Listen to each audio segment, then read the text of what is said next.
Hello दोस्तों, good morning, good afternoon, good evening, good night, जो भी आपका टाइम चल रहा है। आज के वीडियो में हम लोग देखेंगे कि फिजिक्स से एमसीक्यू क्वेश्चन को किस तरह से सॉल्व किया जाए। कहाँ से लिया गया? फिजिक्स से। ठीक है, जो कि आपके हर टाइप के एग्जाम में काम देता है, फॉर ऑल एग्जाम। ठीक है, किसी भी एग्जाम में किस तरह से क्वेश्चन आ सकते हैं, इसको याद करके आपको रखना होगा। ठीक है, तो पहला क्वेश्चन करते हैं हम लोग। देखो, पहला वाला क्या बोला है? केरोसिन की सापेक्षिक घनत्व की इकाई कौन सा है? ठीक है, याद रखोगे, केरोसिन की सापेक्षिक घनत्व कोई भी यूनिट नहीं होता है। कोई भी यूनिट नहीं होता। लिखोगे नो यूनिट। नो यूनिट मतलब इसका कोई भी यूनिट नहीं होता। इसका मतलब क्या हो गया? नॉन ऑफ दीज में जाएगा, कोई भी यूनिट नहीं होता। ये भी होगा नहीं, ये भी नहीं होगा, ये भी नहीं, कोई भी यूनिट नहीं। तो याद कर लेना है कि केरोसिन की सापेक्षिक घनत्व का कोई भी मात्रक नहीं है। नो यूनिट ना, नो यूनिट का मतलब मात्रक अवेलेबल नहीं है उसके पास ना। तो बताओ किसका मात्रक नहीं होता है? केरोसिन की सापेक्षिक घनत्व। केरोसिन के सापेक्षिक घनत्व का कोई भी मात्रक नहीं होता है। याद हो गया? किसका मात्रक नहीं है बोलो? केरोसिन के सापेक्षिक घनत्व का कोई भी मात्रक नहीं होता, इसलिए नो यूनिट में क्लिक किए, इसलिए नो ऑफ दिस हम आते हैं। ठीक है, नेक्स्ट क्वेश्चन आते हैं। निम्नलिखित में कौन सा अदिश राशि है? अब आपसे पूछ रहा है अदिश राशि के बारे में। ठीक है, तो भौतिक राशि को हम लोग दो भाग में बांटते हैं। भौतिक राशि को हम लोग दो पार्ट में बांटते हैं। ठीक है, याद रखिए, इसको कैसे बनाइएगा देखिए। तो भौतिक राशि को हम लोग दो भाग में बांटते हैं। फिजिकल क्वांटिटी जो होता है, भौतिक राशि, इसको दो तरीका से हम लोग ये करते हैं, बांटते हैं। कैसे तरीका से? दो तरीका से। ठीक है, कितने तरीका से बांटते हैं हम लोग? दो तरीका से। कितने तरीका से बांटते हैं? दो तरीका से। कितना तरीका से बांटते हैं? दो तरीका से। ठीक है, एक परिमाण और दिशा के आधार पर। एक हो गया परिमाण एवं दिशा के आधार पर। परिमाण एवं दिशा के आधार पर। ठीक है, एक हो गया परिमाण और दिशा के आधार पर। ठीक है, इसको दो भागों में बांटते हैं परिमाण और दिशा के आधार पर। एक सदिश, दूसरा अदिश। एक अदिश और दूसरा वाला सदिश। तो एक याद करके रखना है। परिमाण और दिशा के आधार पर कितने भागों में बांटते हैं? दो, अदिश और सदिश। और इधर भौतिक राशि को और भी आधार परिमाण और दिशा के आधार पर बांटा जाता है। किसके आधार पे? परिमाण और दिशा के आधार पर बांट दिए। उसके बाद मापन और मात्रक के आधार पर। किसके आधार पे? मापन एवं मात्रक। मापन एवं मात्रक के आधार पर बांटते हैं। मापन एवं मात्रक के आधार पर तीन भागों में बांटते हैं। कितने भागों में? तीन भागों में बांटते हैं। ठीक है, इसको डिटेल समझाया जाए ताकि इससे बहुत सा क्वेश्चन ऑटोमेटिक आपका क्लिक हो जाएगा। ठीक है, तो भौतिक राशि को बताओ कितने भागों में बांटा गया? दो भागों में। ठीक है, दो आधार पर मतलब देख करते हैं। एक हो गया परिमाण और दिशा के आधार पर, दूसरा मापन एवं मात्रक के आधार पर। ठीक है, तो परिमाण और दिशा के आधार पर अदिश और सदिश। तो हम कैसे पहचाने ये वाला अदिश राशि है? इसके इसको अगर पहचानने सीख गए तो इसमें ऑप्शन को आप आसानी से मान सकते हैं, आसानी से मार सकते हैं। तो अदिश राशि के लिए ट्रिक्स होता है, उस समय की आर्द्रता को चाबी दो। उस समय की आर्द्रता को चाबी दो। उस समय की आर्द्रता को चाबी दो, ये ना था। ऊ का मतलब हो गया ऊर्जा। तो ऊर्जा कैसा राशि है? अदिश राशि। ऊर्जा कैसा राशि है? अदिश राशि। उसके बाद 100 से हो गया समय। समय के अनुसार राशि हो गया अदिश राशि। अच्छा, अदिश राशि बोलते किसको है? जिसमें केवल परिमाण होता है। और सदिश राशि किसको बोलते हैं? जिसमें परिमाण और दिशा दोनों ही होते हैं। ठीक है, उस समय क्या था? हाँ, समय हो गया। समय तो अब दिया होगा की है साइलेंट। की है साइलेंट। आ का मतलब आयतन, तो आयतन भी कैसा राशि हो गया? अदिश राशि। और द्रव से हो गया द्रव्यमान। द्रव्यमान भी कौन सा हो गया? अदिश। और ता से हो गया तापमान। तापमान भी कौन सा हो गया? अदिश। को से हो गया कार्य। चा से हो गया चाल। बी से हो गया विद्युत धारा। दो से हो गया दाब। तो ये सब सब क्या हो गया? हमारा अदिश राशि हो गया। ठीक है, इसके साथ था यहाँ पे क्या? Surface tension. क्या था? पृष्ठ तनाव। और ये सब के साथ साथ घनत्व भी डाल देना। क्या डाल देना? घनत्व। ठीक है, क्या डाल देना? घनत्व।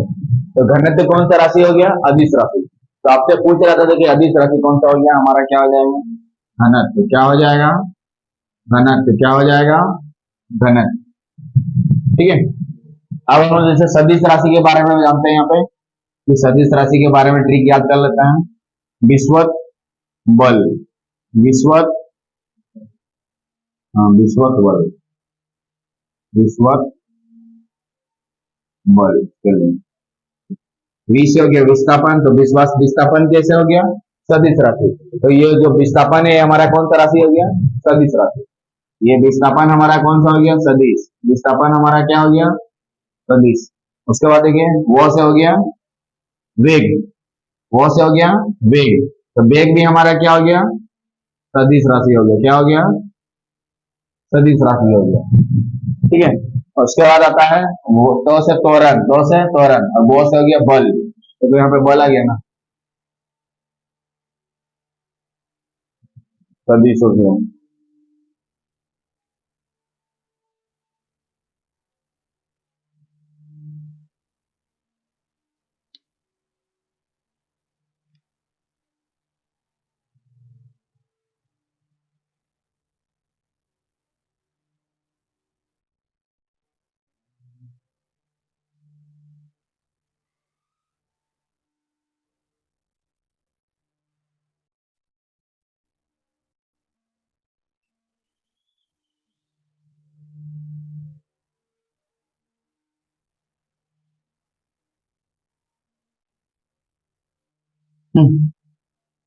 हो गया इतना दूर।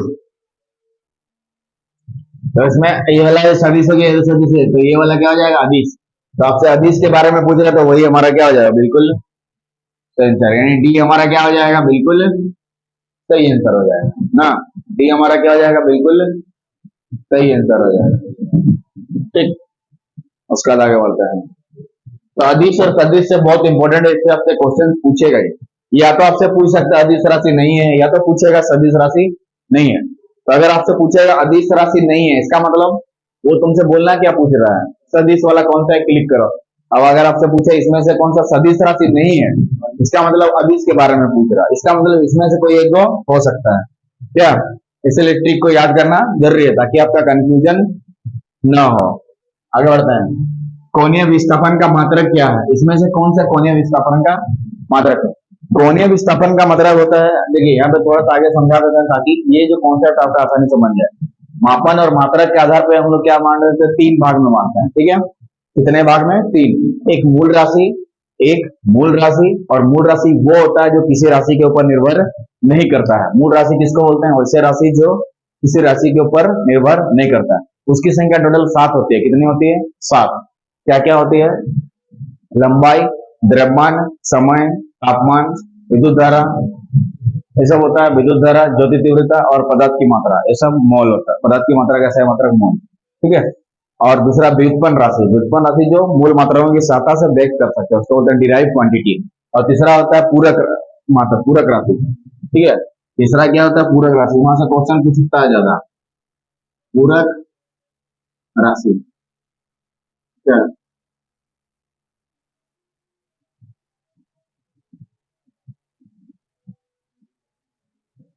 पूरक राशि, ठीक है, उसको देख लेते हैं। पूरक राशि,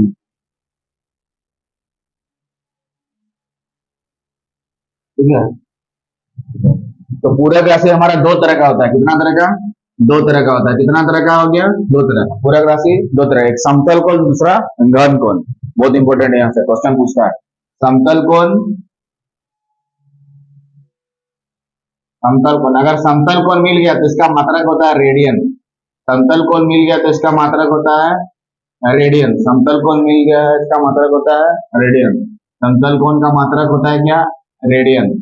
समतल कोण का मात्रक होता है रेडियन। दो तरह का, एक समतल कोण और दूसरा वाला घन कोण। समतल समतल कोण, दूसरा वाला घन कोण। समतल कोण, दूसरा वाला,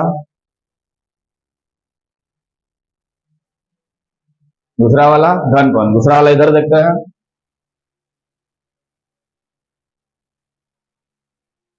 दूसरा वाला घन कोण, वो होता है प्लेन एंगल, ये होता है सॉलिड एंगल। वो हो गया प्लेन एंगल और ये हो गया सॉलिड एंगल, प्लेन एंगल और सॉलिड एंगल। तो इसका घन कोण का स्टेरेडियन होता है, स्टेरेडियन। इससे बहुत सारा क्वेश्चन एमसीक्यू क्वेश्चन बनता है रेडियन से। देखिए किस तरह से क्वेश्चन बनता है। आगे देखिए, कोणीय विस्थापन का मतलब याद करके रखना है समतल कोण। कोणीय विस्थापन का मतलब याद करके आपको रखना है समतल कोण। कोणीय विस्थापन बोल दिया मतलब आपसे समतल कोण के बारे में पूछ रहा है। ठीक है, किसके बारे में पूछ रहा है आपसे? समतल कोण के बारे में, समतल कोण के बारे में। और समतल कोण का जो मात्रक होता है क्या होता है? रेडियन। बता चुके हैं थोड़ा देर पहले, रेडियन होता है। तो जिस ऑप्शन में रेडियन रहेगा उसको हम लोग क्लिक कर देंगे। ठीक है, तो इसमें कोणीय विस्थापन नाम आया मतलब हमें समतल कोण को याद करना पड़ेगा। कोणीय विस्थापन का मतलब समझ लो समतल कोण का बात कर रहा है, तो उसका रेडियन होता है, इसीलिए रेडियन पे हमें टिक लगा देना। रेडियन पे हमें, हाँ, घन कोण को, सॉलिड एंगल लिख लो। घन कोण को बोलते हैं हम लोग solid angle, SOLID, solid angle, ANGL angle.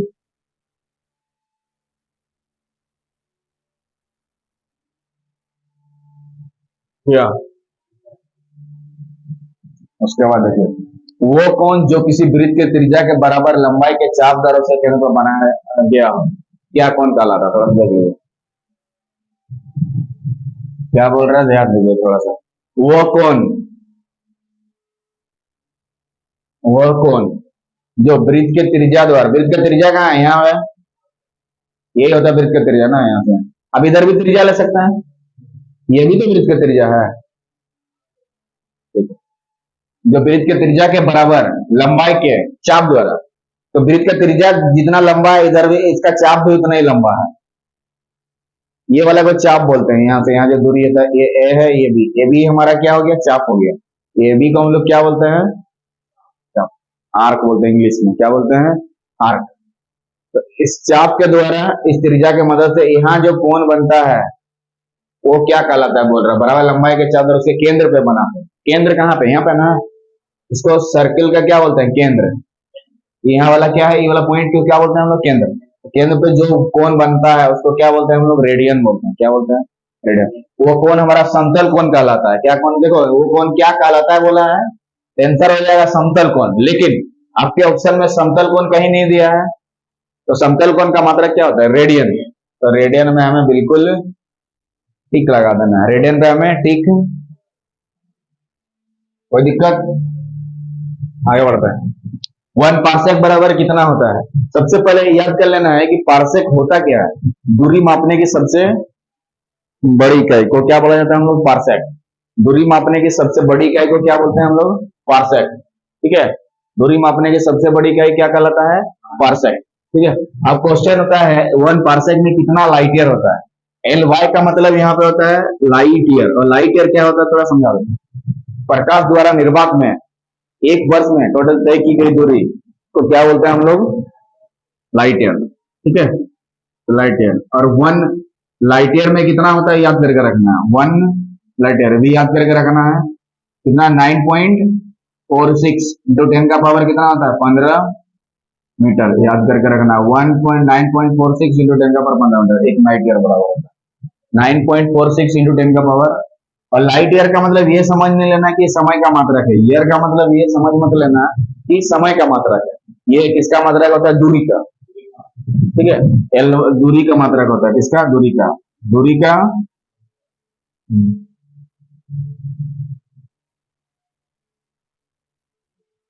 समझ गया? अब क्वेश्चन होता है कि 1 पार्सेक में क्या इतना लाइट ईयर होता है? 3.26 याद रखो। कितना होता है? रट लेना है 1 पार्सेक में इतना लाइट ईयर। समझ में गया? देखो पार्सेक क्या है? दूरी मापने की सबसे बड़ी इकाई। और लाइट ईयर से भी दूरी को मापा जाता है, तो इसमें से बड़ा कौन हुआ? पार्सेक। और लाइट ईयर क्या हो गया? थोड़ा छोटा हो गया। समझ में गया? नेक्स्ट आते हैं पास्कल क्या चीज का इकाई है? दाब का। पास्कल क्या चीज का इकाई है? दाब का। तापमान का इकाई क्या, तापमान का मात्रा क्या होता है, मतलब हाँ, मतलब तापमान का इकाई क्या, मतलब पास्कल इकाई है किसका, दाब का। तापमान का इकाई क्या, मतलब तापमान का मात्रक क्या होगा। दो होता है, एक सेंटीग्रेड, हाँ, और एक केल्विन। सेंटीग्रेड होता है हमारा सीजीएस में, केल्विन होता है एसआई सिस्टम में, और सेल्सियस होता है किसमें, सीजीएस में। याद आ रहा है। सीजीएस का फुल फॉर्म बोलो। हाँ, सीजीएस का फुल फॉर्म होता है सेंटीमीटर ग्राम। सीजीएस का अन्य दो नाम, सीजीएस का अन्य दो नाम, हाँ, मैट्रिक प्रणाली और फ्रांसीसी। ये भी क्वेश्चन आपसे पूछ सकता है कि कौन सा पद्धति को फ्रांसीसी पद्धति के नाम से जाना जाता है, तो आपका आंसर हो जाएगा सीजीएस। क्वेश्चन पूछेगा कौन सा पद्धति को ब्रिटिश पद्धति के नाम से जाता है, तो ब्रिटिश में एफपीएस आ जाएगा, ब्रिटिश पद्धति में एफपीएस आता है। ठीक है, नेक्स्ट क्वेश्चन, केंडला मात्रक है, तो केंडला मात्रक है। और वर्षा के माप किसमें, रेनगेज में मापी जाते हैं, वर्षा की मात्रा रेनगेज। आर्द्रता तो नहीं होगा। केंडला मात्रक है। ज्योति तीव्रता का क्या होता है हमारा, ज्योति तीव्रता का क्या होता है, केंडला। ज्योति तीव्रता का क्या होता है, केंडला। ज्योति फ्लश का ल्यूमेन, मतलब ल्यूमेन किसका मात्रक है, ज्योति फ्लश का। ज्योति फ्लश का मात्रक क्या हो गया, ल्यूमेन। तो ल्यूमेन किसकी इकाई है, ज्योति फ्लश। समझ में आया ना, उल्टा तरफ। ठीक है, तो इस तरह से हम लोग आज एमसीक्यूज के 1 2 3 टोटल 7 एमसीक्यूज किया गया। चार इसके पिछले वाला वीडियो में हम लोग क्या किए थे, 1 से लेके 3 तक किए थे। ठीक है, और उसको एक्सप्लेन किया था। इसके नेक्स्ट वीडियो में इसके बाद आगे देखेंगे। और ठीक है, तब तक वीडियो के साथ बने रहिए। जय हिंद, जय भारत। आपका दिन शुभ हो।